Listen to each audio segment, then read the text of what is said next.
क्या होता है, भगवान पहले भक्ति को ठोक बजा के देखते हैं, ये भगत पक्का मेरे लिए आया है कि इसके अंदर भी संसार की कोई कामना है। अच्छा ये बताओ, सच सच बताना। अच्छा एक बात बताओ, आप कौन कौन है यहाँ जो भगवान को चाहता है, ये भगवान से चाहता है? भगवान को चाहते हैं, भगवान से चाहते हैं? क्या चाहते हैं? भगवान से चाहने वालों की बड़ी लंबी भीड़ है और भगवान को चाहने वाले बहुत कम हैं। आप इतनी बार नर्मदा जी जाते हैं, हमेशा माता जी के सामने एक ही गुहार होती, मैया जी ये कमी, मैया बस ये सुन ले, ये सुन ले। कभी पूछने गए मैया आप कैसी हैं? आज तो मैं आपका बालक को देखने के लिए आया हूँ, अपनी माँ से मिलने आया हूँ, मेरे मन में कुछ मांगने की अभिलाषा नहीं, आप तो जगत जननी है, आप ही का दिया तो सब कुछ है। ये शब्द कभी नहीं निकलते, दिमाग में ही नहीं आते महाराज। हमें तो बस क्योंकि वो मांगने की ललक जो लगी हुई है ना हमारी, वो सदियों पुरानी आदत गई नहीं है।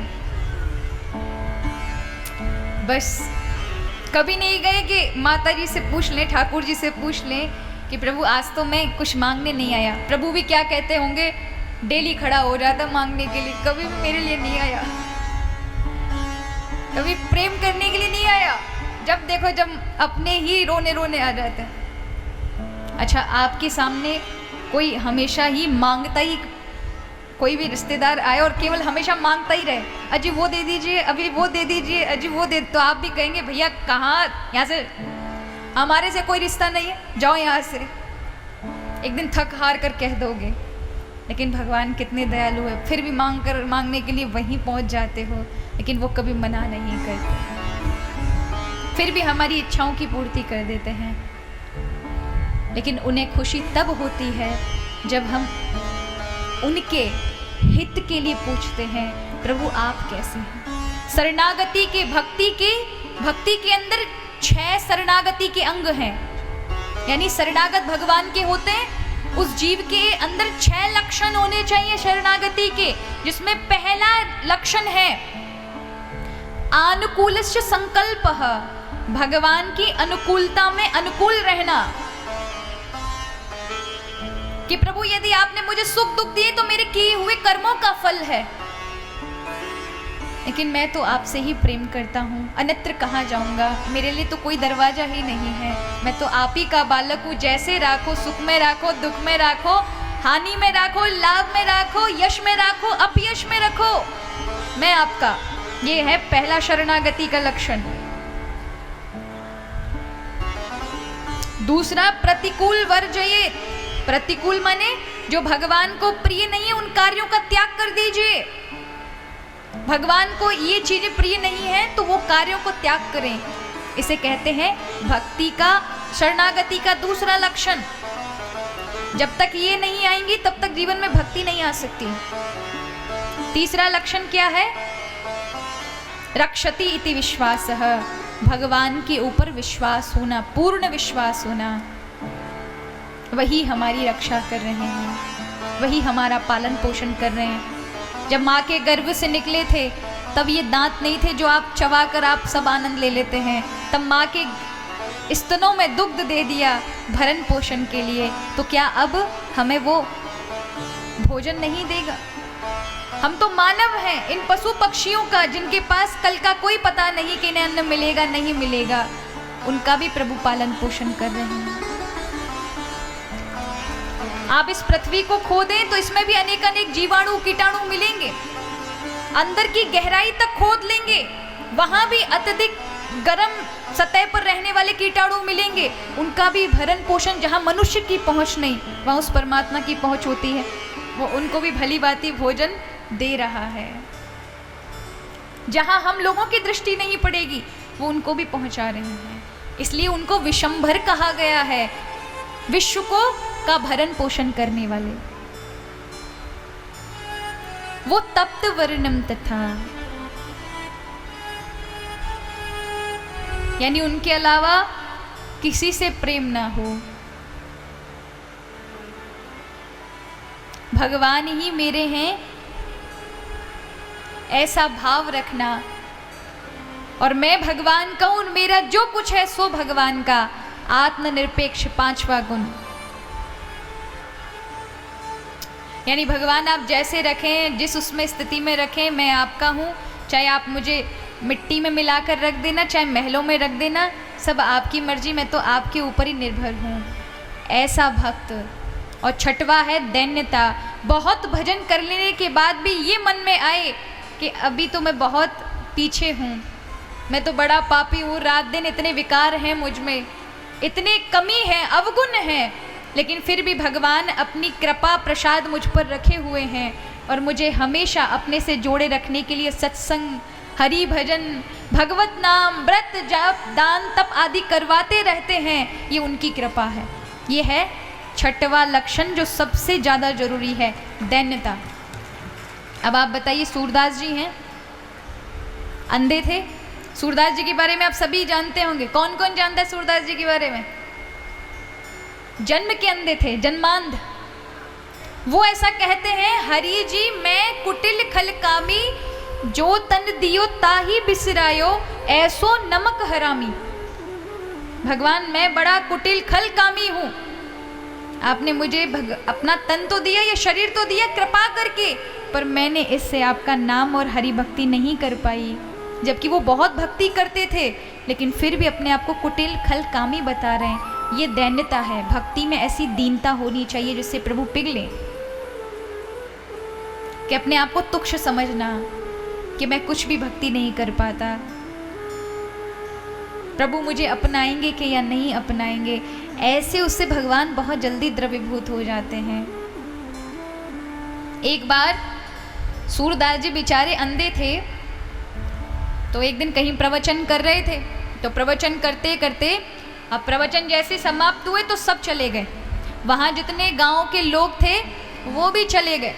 अब किसी का ध्यान नहीं गया कि सूरदास जी की आंखें नहीं उनको वहाँ उनके जहाँ रहते वहाँ तक छोड़ आए। अब बेचारे सूरदास जी ने देखा कोई यहाँ नहीं है, तो अपना डंडा का सहारा लेकर के खटपट खटपट खटपट करते हुए निकल गए। लेकिन रास्ते में जा रहे थे, 4 कदम और चलते तो बहुत गहरा गड्ढा था जिसमें गिर जाते।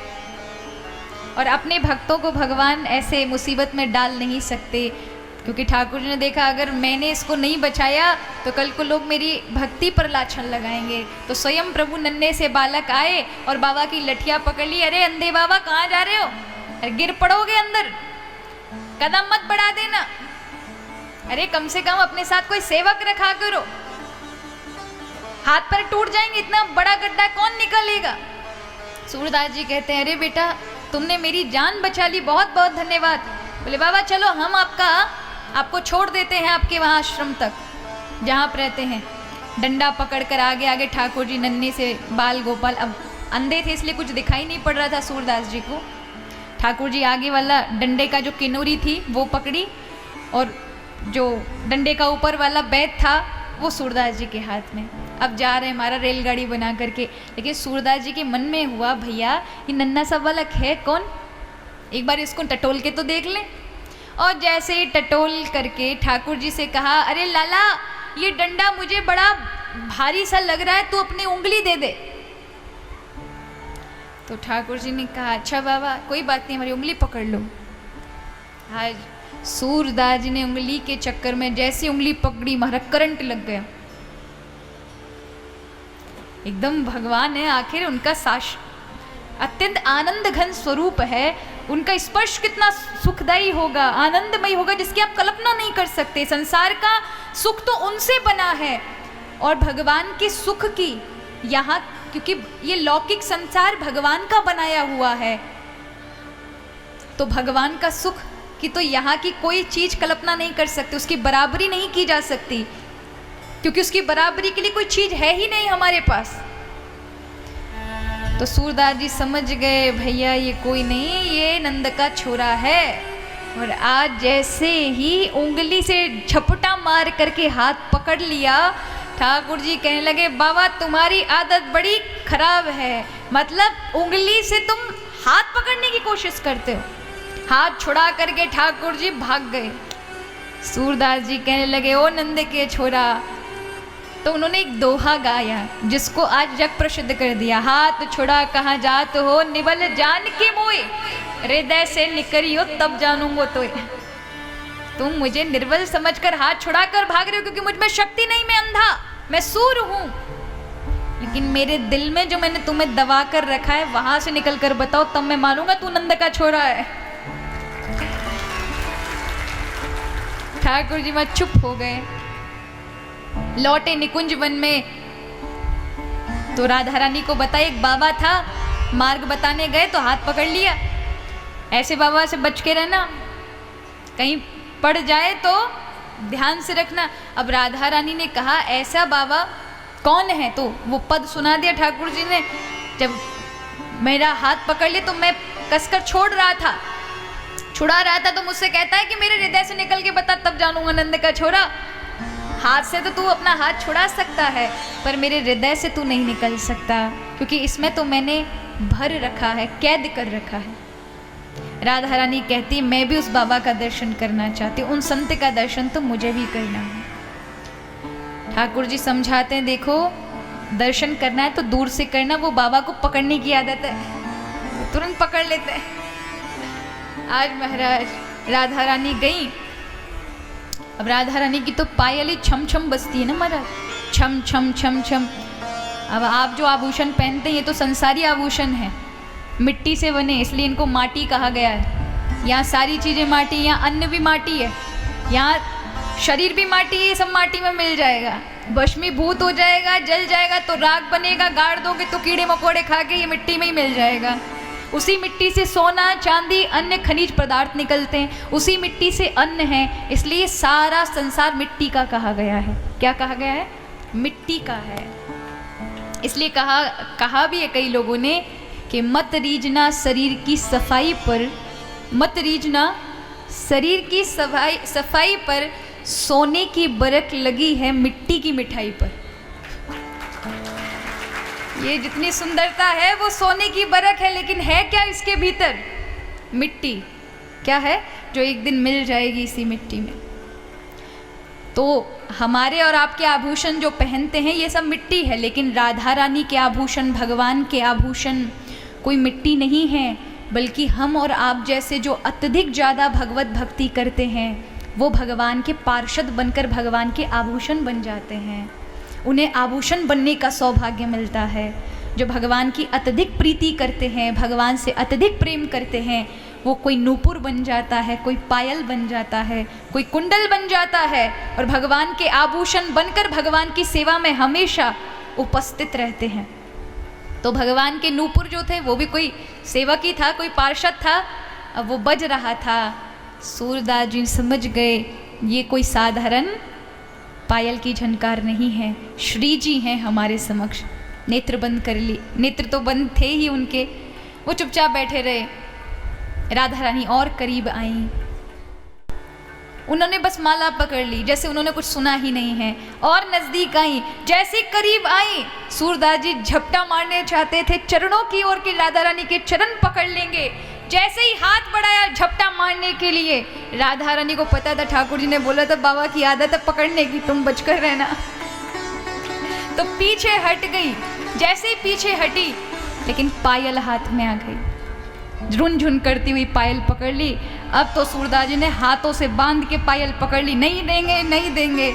राधा रानी कहती बाबा हमें निकुंज लीला पे जाना है, हमें पायल दे दो। बोले नहीं देंगे। क्या पता, हम तो सूर हैं, हमको नहीं पता तुम्हारी है किसी दूसरी स्त्री की है, इसलिए पहले हमारी आंखें सही करो, हम आपका दर्शन करें कि ये पायल आपकी, क्योंकि इसकी दूसरी जोड़ी आपके पास होगी, इसलिए पहले हमारी आंखें ठीक करो। हम सूर हम नहीं देख पाते, क्या पता दूसरी महिला लड़ने आ जाए, बाबा तुमने मेरी पायल बा महिला को दे दी। तो देखो झगड़ा हम करना नहीं चाहते, इसलिए आप एक काम करो, हमें नेत्र। अब राधा रानी बेचारी चुप हो गई, वहाँ खड़ी थी। ठाकुर जी ने देखा इतनी देर कैसे हो गई, कहीं बाबा ने राधा रानी को पकड़ा तो नहीं। दौड़ कर आए तो देखा राधा रानी चुपचाप खड़ी हैं, बाबा के हाथ में पायल है, माला छूटी रखी है, पायल को ही बजा रहे हैं, देख रहे हैं। ठाकुर जी ने कहा बाबा हम आप पर बड़े प्रसन्न हैं, आपकी अनुराग पर प्रसन्न हैं, आपकी चतुराई पर प्रसन्न हैं कि आप हमारा दर्शन करना चाहते हैं, इसलिए हम आपको ये नेत्र ज्योति प्रदान करते हैं। सूरदास जी को ज्योति प्रदान हुई और युगल सरकार के दर्शन उन्होंने किए अपनी आंखों से।